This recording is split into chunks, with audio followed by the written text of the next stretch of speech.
What's up, guys? Welcome back to the channel. It's Chris Wolfe, and in this video we're going to be talking about what Keith Thurman said about Terence Crawford in one interview. So lately Keith Thurman was asked in an interview why doesn't he fight or basically talk about fighting Terence Crawford, and he mentioned other names like why don't him and other fighters in the PBC side of things like Errol Spence, Manny Pacquiao mentioned Crawford or wanted to fight Crawford. And Keith Thurman, he basically came out and said that a lot of us are more flexible than Terence Crawford. He said, you want us to focus on one guy, but it's not my fault that I can fight Errol Spence Jr., Pacquiao again, Sean Porter, Danny Garcia, and if he wanted, he can fight Mikey Garcia, Ugas, and basically all the PBC fighters over there that are top welterweights. And he also said that the WBO belt is basically called the WB no belt. Basically saying that the belt's trash. Nobody really cares about the WBO. And basically kind of like showing how his position is way different from Terence Crawford. And this is what many people have talked about before, that Terence Crawford shouldn't have signed or re-signed a deal with Top Rank till, I believe, 2025 he re-signed with. He shouldn't have re-signed with Top Rank because all of the welterweights, the top welterweights, are on the PBC side of things, while he's over there on Top Rank alone with no real fighters to fight. So, for example, right now all the PBC welterweights, they're basically fighting each other. So, for example, Sean Porter and Errol Spence just happened. Keith Thurman has fought Sean Porter and Danny Garcia. Danny Garcia has fought Sean Porter. Pacquiao just fought Keith Thurman. So all the top guys are really going at it and knocking each other off. Meanwhile, Terence Crawford has no dance partner to fight with.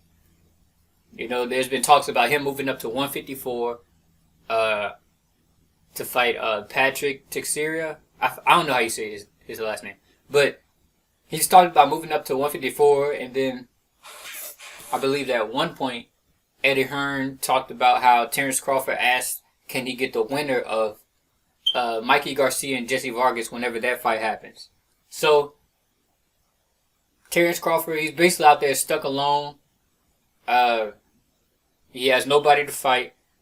You know, Top Rank, they're just going to keep feeding him people that aren't on his level of competition or nowhere near close as good as a fighter he is, and he's just going to walk through them. But the problem with that is he hasn't been tested by any true welterweight yet. People like to bring up Jeff Horn, but nobody even thinks that Jeff Horn won the fight between Manny Pacquiao and him. Everybody thought, majority of people thought Manny Pacquiao was robbed in that fight. Second, people bring up Amir Khan, but Amir Khan has never been an actual top fighter. He did beat Maidana, but I believe that was at 140. But Amir Khan has never beaten a top 147-pound fighter. He's been knocked out by Danny Garcia. He's lost to... he's never really won a top fight at all, really. The only fight I can really think of is him beating Maidana at the moment. So Amir Khan, he's irrelevant. Mean Machine, nobody really even knew who Mean Machine was. And when that fight was first announced, people were basically asking Terence Crawford, "Why are you fighting this guy? This guy's a nobody." Blah blah blah. Even Bomac said he was going to get rid. Terence Crawford was going to get rid of him in 3 rounds. So that just lets you know what they thought about him. Even though Terence Crawford was trying to save his face and say that he was a good fighter or a top tier fighter, but everybody really knew Mean Machine didn't have a chance against Terence Crawford. But yeah, Terence Crawford, he just left out with no one able to fight. Danny Garcia is his number 1 mandatory, but I don't know, they couldn't get a deal done the first time. I believe they did try to negotiate when he ended up fighting Amir Khan. I think they tried to pay Danny Garcia either $3 or $5 million. I forget what the number was. but they gave Amir Khan $7 million, who Danny Garcia knocked out. So that didn't even make sense at all. I would like Terence Crawford to fight Shawn Porter, since Shawn Porter just came off a great fight with Errol Spence, probably a classic fight. People are going to be like, well, why should Terence Crawford fight the loser? It's not necessarily that he should fight the loser, but he should fight Shawn Porter because we don't know where he's at 147.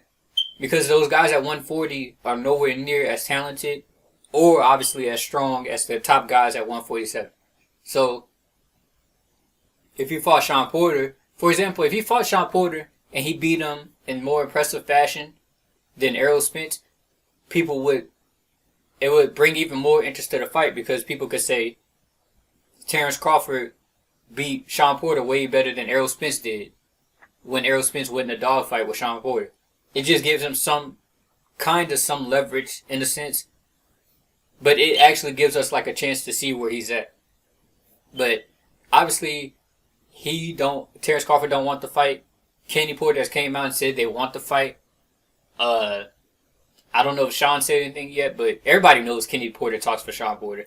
Everybody knows that. I don't know why everybody's tap dancing around that fact. But Kenny Porter talks for Shawn Porter. And every time Kenny Porter says they want something, most of the time, majority of the time, it's true. So he still hasn't fought nobody at 147. He's been at 147 2 years or 3 years. But it's whatever at this point. As far as Keith Thurman, I don't know what Keith Thurman's going to do. He just coming off a loss to Manny Pacquiao. He did put up a good fight. I thought he would have quit after being knocked down, but he actually did try to come back and fight his way in the later rounds. I honestly don't know what he's gonna do. I heard he has some other injury now, so you know how that is. He's gonna be out another 2 years, just like he was after he fought Garcia. But I don't know if he's going to take a tune-up anytime soon and come back. I don't know if he's going to, I don't know if he's going to, I have no idea what Keith Thurman's going to do, honestly.